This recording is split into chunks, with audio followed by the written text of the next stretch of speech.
Hi అండి. అందరికీ నమస్కారం. Welcome to my channel. ఈ వీడియోలో ఏపీ ప్రభుత్వ ఉద్యోగులకు మరియు పెన్షనర్స్‌కి 12వ పీఆర్‌సీ తాజా అప్డేట్ అయితే వచ్చిందండి.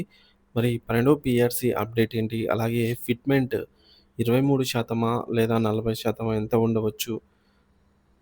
దీంతో పాటుగా మీ జీతం ఎంత బేసిక్ వారికి ఎంత జీతం పెరగనుంది అనే పూర్తి వివరాలు వీడియోలో తెలుసుకుందాము. వీడియో అయితే ఎక్కడే గాని స్కిప్ చేయకుండా ఎండ్ వరకు చూసేయండి. అప్పుడే ఇన్ఫర్మేషన్ పూర్తిగా అర్థమవుతుంది.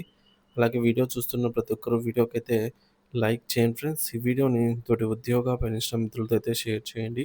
కొత్తగా మన ఛానల్ చూస్తున్నవారు ఇంకా ఎవరైనా సబ్స్క్రైబ్ చేసుకోకుంటే వెంటనే మన ఛానల్‌ని సబ్స్క్రైబ్ చేసుకోండి. దీని ద్వారా నేను చేసే లేటెస్ట్ వీడియోస్ అన్నీ మీ వరకు రీచ్ అవుతాయి. ఇక ఆలస్యం చేయకుండా వివరాల్లోకైతే వెళ్ళిపోదాము. ఫ్రెండ్స్ ఇక విషయానికొచ్చినట్లయితే ఆంధ్రప్రదేశ్ రాష్ట్ర ప్రభుత్వ ఉద్యోగులు, ఉపాధ్యాయులు మరియు పెన్షనర్స్ ఎంతో ఉత్కంఠతతో ఎదురుచూస్తున్నటువంటి 12వ వేతన సవరణ సంఘం అమలుకు రంగం సిద్ధమవుతోంది. ప్రతి 5 ఏళ్లకు ఒకసారి ద్రవ్యోల్బణం, జీవన వ్యయానికి అనుగుణంగా జీతాలను సవరించే ఈ ప్రక్రియ ఉద్యోగుల ఆర్థిక భవిష్యత్తుకు ఒక కీలక ఘట్టం. ఈ కొత్త పీఆర్సీ ప్రకారంగా ఉద్యోగుల జీతాలు గణనీయంగా పెరగనున్నాయి. అయితే ఈ జీతాల పెంపు ఏ ఏ అంశాలపై ఆధారపడి ఉంటుంది? ప్రస్తుతం మీరు తీసుకుంటున్నటువంటి జీతం భవిష్యత్తులో ఎంత మేర పెరగవచ్చు? ఈ సంక్లిష్టమైనటువంటి ప్రక్రియ ఎలా పనిచేస్తుందో ఉదాహరణలతో సహా తెలుసుకుందాము. మొదటిది ప్రస్తుత పరిస్థితి మరియు పరిణవ పీఆర్సీ ఆవశ్యకత. ప్రస్తుతం రాష్ట్ర ప్రభుత్వ ఉద్యోగులు 11వ పీఆర్సీ అనగా 2018 జూలై 1 నుంచి అమలైనటువంటి 11వ పీఆర్సీ ప్రకారమే జీతాలు పొందుతున్నారు. దీని ప్రకారంగా కాలపరిమితి అనేది ఈ 11 పీఆర్సీకి ఏదైతే కాలపరిమితి ఉంటుందో జూన్ 30, 2023తో అయితే ఈ కాలపరిమితి ముగిసిందనమాట. నిబంధనల ప్రకారంగా జూలై 1, 2023 నుండే ఉద్యోగులకు 12వ పీఆర్సీ ప్రకారం సవరించిన కొత్త జీతాలు అందాల్సి ఉంది. అంటే ప్రభుత్వం ఇప్పటికే ఉద్యోగులకు కొత్త జీతాల బకాయిల పడిందనమాట. మరి పీఆర్సీ అమల్లో జాప్యం జరుగుతున్నందున ఉద్యోగుల తక్షణ ఆర్థిక ఉపశమనంగా ప్రభుత్వం మధ్యంతర భృతి ఐఆర్ ప్రకటించాల్సి ఉంటుంది. ఈ ఐఆర్ అనేది రాబోయే జీతాల పెంపులో ఒక ముందస్తు చెల్లింపు లాంటిది.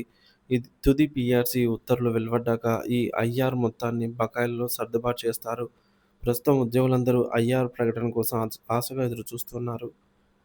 కొత్త జీతం లెక్కింపు 3 కీలక సూత్రాలు. ఒక ఉద్యోగి కొత్త మూల వేతనం న్యూ బేసిక్ పే ప్రధానంగా 3 అంశాల కలయికతో నిర్ధారించబడుతుంది. ఇందులో మొదటిది ఓల్డ్ బేసిక్ పే. 11వ పీఆర్సీ ప్రకారం జూలై 1, 2023 నాటికి ఉద్యోగి తీసుకుంటున్నటువంటి బేసిక్ పేని ఓల్డ్ బేసిక్ పే అంటాము. ఎందుకంటే 11వ పీఆర్సీ కాలపరిమితి ముగిసింది కాబట్టి జూన్ 30తో. సో, ఇది ఈ రోజుటికి ఎంతైతే బేసిక్ పే ఉందో దాన్ని ఓల్డ్ బేసిక్ పేగా పరిగణిస్తారు. విలీనం చేసే కరువు భత్యము. పీఆర్సీ అమలు తేదీ జూలై 1, 2023 నాటికి ఉన్నటువంటి డీఏ మొత్తాన్ని మూల వేతనంలో విలీనం చేస్తారు. సో, అప్పటికి డీఏ ఎంత ఉంటే అంత అనమాట. దాన్ని కూడా బేసిక్ పేలో కలిపేస్తారు. ఇక మూడవది చిట్ట చివరిది ఫిట్‌మెంట్. ఇది ఉద్యోగుల జీతాల పెంపులో అత్యంత కీలకమైన పాత్ర పోషించేదే ఫిట్‌మెంట్ అండి. సో, ఫిట్‌మెంట్ ఎంత ఎక్కువ ఇస్తే మనకు జీతాలు అంతగా పెరుగుతాయన్నమాట. ఉద్యోగుల జీతాల పెరుగుదలను నిర్దేశించేది ఇదే అన్నమాట. ఈ ఫిట్‌మెంట్ ఫ్యాక్టర్ నిర్దేశిస్తుంది. మరి పాత మూల వేతనంపై ప్రభుత్వం ప్రకటించే అదనపు పెరుగుదల శాతమే ఫిట్‌మెంట్. మరి ఫార్ములా ఏంటి? న్యూ బేసిక్ పే కనుక్కోవడానికి ఈ 3 అవసరం అవుతాయి. ఏంటంటే ఓల్డ్ బేసిక్ పే, డీఏ అలాగే ఫిట్‌మెంట్. సో, ఇప్పుడు న్యూ బేసిక్ పే కనుక్కోవడానికి ఫార్ములా వచ్చేసి ఓల్డ్ బేసిక్ పే ప్లస్ విలీనం అయ్యే డీఏ శాతము plus fitment percentage. So, fitment అనేది జీతాల పెంపులో గుండెకాయ లాంటిదనమాట. ఫిట్‌మెంట్ ఎంత ఎక్కువ శాతం ప్రకటిస్తే ఉద్యోగులకు అంత మేర ప్రయోజనం అయితే చేకూరుతుంది. ఉద్యోగ సంఘాలు రాష్ట్ర ఆర్థిక పరిస్థితి మరియు రాజకీయ పరిస్థితులను బేరీజు వేసుకొని ప్రభుత్వం దీనిపై తుది నిర్ణయం తీసుకుంటుంది. గత చరిత్రలో అంటే 10వ పీఆర్సీలో 43%గా ఉన్నటువంటి ఫిట్‌మెంట్‌ను 11వ పీఆర్సీలో 23%కి తగ్గించడం తీవ్ర విమర్శలకు దారితీసింది. దీనిని ఉద్యోగ సంఘాలు రివర్స్ పీఆర్సీగా అభివర్ణించాయి. ప్రస్తుత అంచనాలు ఈసారి ఉద్యోగ సంఘాలు కనీసం 30% నుండి 40% వరకు ఫిట్‌మెంట్ డిమాండ్ చేస్తూ ఉన్నారు. సో, మనం ఈ విశ్లేషణ కోసం 11వ పీఆర్సీకి సంబంధించినటువంటి 23% ఫిట్‌మెంట్‌ను మరియు ఉద్యోగ సంఘాలు ఆశిస్తున్నటువంటి 35% ఫిట్‌మెంట్‌ను ఉదాహరణగా అయితే తీసుకొని లెక్కిద్దాము. ఉదాహరణతో జీతాల లెక్కింపు. సో, పీఆర్సీ అమలు తేదీ. సో, డేటా అండి. అంటే పీఆర్సీ అమలు కావాల్సిన 12వ పీఆర్సీ అమలుకు కావాల్సిన డేట్ ఇది. జూలై 1, 2023. ఇక విలీనం చేయాల్సిన డీఏ అంచనాగా 22.75% అనుకుందాం. లేదంటే 33.67% ఎంతైనా సరే దీంతో సబ్స్టిట్యూట్ చేసుకోవచ్చనమాట.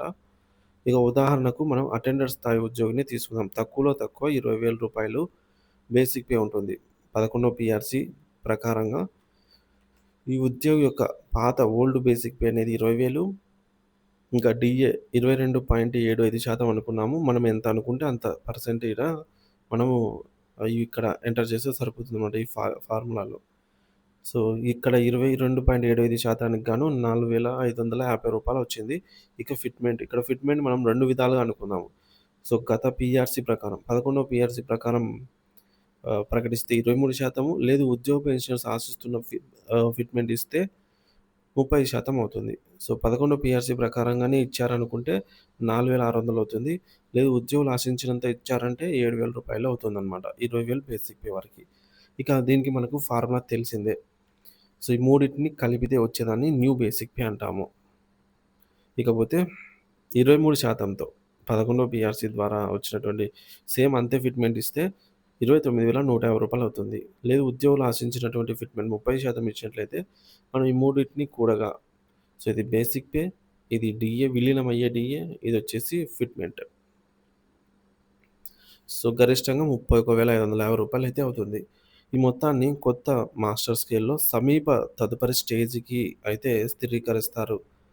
ఉదాహరణకు 23% ఫిట్‌మెంట్‌కి గాను వచ్చినటువంటి ఈ అమౌంట్‌ని 29,200గా అలాగే 30% ఫిట్‌మెంట్ ప్రకారం వచ్చినటువంటి ఈ అమౌంట్‌ని 31,600గా స్థిరీకరించవచ్చనమాట. మరి ఉదాహరణ 2 జూనియర్ అసిస్టెంట్ స్థాయి ఉద్యోగి. సో, తక్కువలో తక్కువ అంటే వేతనము బేసిక్ పే వీరికి రూ. 25,220 ఉంటుంది. సేమ్ లెక్కింపండి. వీరికి కూడా డీఏ ఇంత పర్సెంట్‌తో చూసుకున్నట్లయితే రూ. 5,737 ఫిట్‌మెంట్ కూడా మనకి ఇక్కడ 23%కి గాను 5,800 30% గాను రూ. 8,827 రావటం జరుగుతుంది. కొత్తగా తాత్కాలిక basic pay. So, new basic pay is equals to మనకు 23% ఫిట్‌మెంట్‌తో అనుకున్నట్లయితే రూ. 36,757 మనకు 30% ఫిట్‌మెంట్‌తో అనుకుంటే రూ. 39,784 అవుతుంది. కొత్త మాస్టర్ స్కేల్‌లో దీన్ని సుమారుగా అంటే సమీప స్టేజ్‌లో మనకు 23% ఫిట్‌మెంట్‌తో వచ్చిన అమౌంట్‌ని 36,800 గాను, 30% ఫిట్‌మెంట్ అమౌంట్‌ని 39,800 గాను స్థిరీకరించవచ్చు. సో, కొత్త బేసిక్ పేలయితే మనం కనుగొన్నాము. సో, కొత్త బేసిక్ పే ద్వారా కొత్త గ్రాస్ సాలరీ ఎంతొచ్చిందనేది లెక్కిద్దాము. సో, కొత్త మూల వేతనం ఖరారైన తర్వాత దీనిపై కొత్త డీఏ, అలాగే హెచ్ఆర్ఏ మరియు సీసీఏ వంటివి కలిపి స్థూల వేతనాన్ని లెక్కిస్తారు. జూనియర్ అసిస్టెంట్‌నే ఉదాహరణగా తీసుకుంటే 30% ఫిట్‌మెంట్‌తో అనుకున్నట్లయితే సో, 20,000 జూనియర్ అసిస్టెంట్ బేసిక్‌కి 20,000 అనుకుందాము. ఫిట్‌మెంట్ 35% ఇచ్చారనుకుందాము. సో, కొత్త బేసిక్ పే జూనియర్ స్థాయి వారికి న్యూ బేసిక్ పే అనేది రూ. 39,800 అయితే అయ్యింది. సో, న్యూ బేసిక్ పే ఎలా లెక్కిస్తారో మనం ఫార్ములా ద్వారా అయితే చేసాము. అది ప్లస్ డీఏ. సో, సవరించిన జీతాలపై ప్రభుత్వం కొత్త డీఏ ప్రకటిస్తుంది. ఇది సుమారుగా 10% ఉంటే రూ. 3,980 అవుతుంది. తర్వాత హెచ్ఆర్ఏ. పనిచేసే ప్రాంతాన్ని బట్టి హెచ్ఆర్ఏ స్లాబ్‌లు 8% లేదా 16% లేదా 24% అయితే ఉంటాయి. 16% హెచ్ఆర్ఏ స్లాబ్‌లో ఉంటే ఈ మొత్తం అమౌంట్ మనకు 16% ఈ యొక్క బేసిక్ పేలో 16% వచ్చేసి రూ. 6,368 అవుతుంది. ఇక అంచనా ఎస్టిమేటెడ్ గ్రాస్ సాలరీ వచ్చేసి మనకు వీటన్నిటిని కలపగా వచ్చే అమౌంట్ గ్రాస్ సాలరీ. మొత్తం సుమారుగా రూ. 50,148 ప్లస్ ఇతర అలవెన్స్‌లు ఏమైనా మెడికల్ అలవెన్స్‌లు ఉన్నా లేదా ఏమన్నా అప్పటికి ఉన్నట్లయితే. ఇక పాత జీతంతో పోలిస్తే ఈ యొక్క పెరిగిన జీతం అంటే ఈ గ్రాస్ సాలరీ చాలా ఎక్కువ. గణనీయమైన పెరుగుదల అయితే స్పష్టంగా కనిపిస్తుంది. మరి పీఆర్సీ అమలు ప్రక్రియ మరియు తదుపరి దశలు. ఈ జీతాల పెంపు వాస్తవ రూపం దాల్చాలంటే కొన్ని ప్రక్రియలు పూర్తి కావాల్సి అయితే ఉంది. పీఆర్సీ కమిటీ నియామకం. ప్రభుత్వం ముందుగా ఒక నూతన పీఆర్సీ కమిటీ నియమించాలి. నివేదిక సమర్పణ. ఆ కమిటీ ఉద్యోగ సంఘాల అభిప్రాయాలు, ద్రవ్యోల్బణం, రాష్ట్ర ఆర్థిక పరిస్థితిని అధ్యయనం చేసి ప్రభుత్వానికి నివేదిక సమర్పిస్తుంది. మూడోది చర్చలు మరియు ఆమోదము. ప్రభుత్వం ఆ నివేదికపై ఉద్యోగ సంఘాలతో చర్చలు జరిపి ఫిట్మెంట్‌పై తుది నిర్ణయం తీసుకొని మంత్రివర్గం ఆమోదం పొందుతుంది. తర్వాత జీవో జారీ, ఉత్తర్వులు జారీ. ఆ తర్వాత పే ఫిక్సేషన్ చేస్తూ అధికారిక ఉత్తర్వులు జారీ చేస్తుంది. ఈ ప్రక్రియ మొత్తం పూర్తి కావడానికి కొంత సమయం పట్టవచ్చు. ఈ జాప్యాన్ని దృష్టిలో ఉంచుకొని ఉద్యోగులకు తక్షణ ఉపశమనంగా ప్రభుత్వం మొదటగా మధ్యంతర భృతి ఐఆర్ ప్రకటించే అవకాశం ఉంది. 12 పీఆర్సీ అమలుతో ఆంధ్రప్రదేశ్ ప్రభుత్వ ఉద్యోగుల జీతాలు భారీగా అయితే పెరగనున్నాయనేది నిర్వివాద అంశం. అయితే ఈ పెరుగుదల ఎంత శాతం ఉంటుంది అనేది ప్రభుత్వం ప్రకటించే ఫిట్మెంట్ పైనే ప్రధానంగా ఆధారపడి ఉంటుంది. ఉద్యోగులు, ఉపాధ్యాయులు మరియు పెన్షనర్స్ ప్రస్తుతం కొత్త పీఆర్సీ కమిటీ నియామకం మరియు మధ్యంతర భృతి ప్రకటన కోసం ఆశగా అయితే ఎదురు చూస్తూ ఉన్నారు. ప్రభుత్వం నిర్ణయాలు వారి ఆశలను ఏ మేరకు నెరవేరుస్తాయనేది అయితే వేచి చూడాల్సిన అంశము. సో, ఈ పీఆర్సీకి సంబంధించి ఎటువంటి అప్డేట్ వచ్చినా సరే మన ఛానల్ ద్వారా వీడియో రూపంలో అయితే అందిస్తూనే ఉంటాను. పీఆర్సీ తాజా అప్డేట్ న్యూస్ కోసం మన ఛానల్ సబ్స్క్రైబ్ చేసుకొని అప్డేట్స్ అయితే ఫాలో అవుతూ ఉండండి. Thank you for watching this video.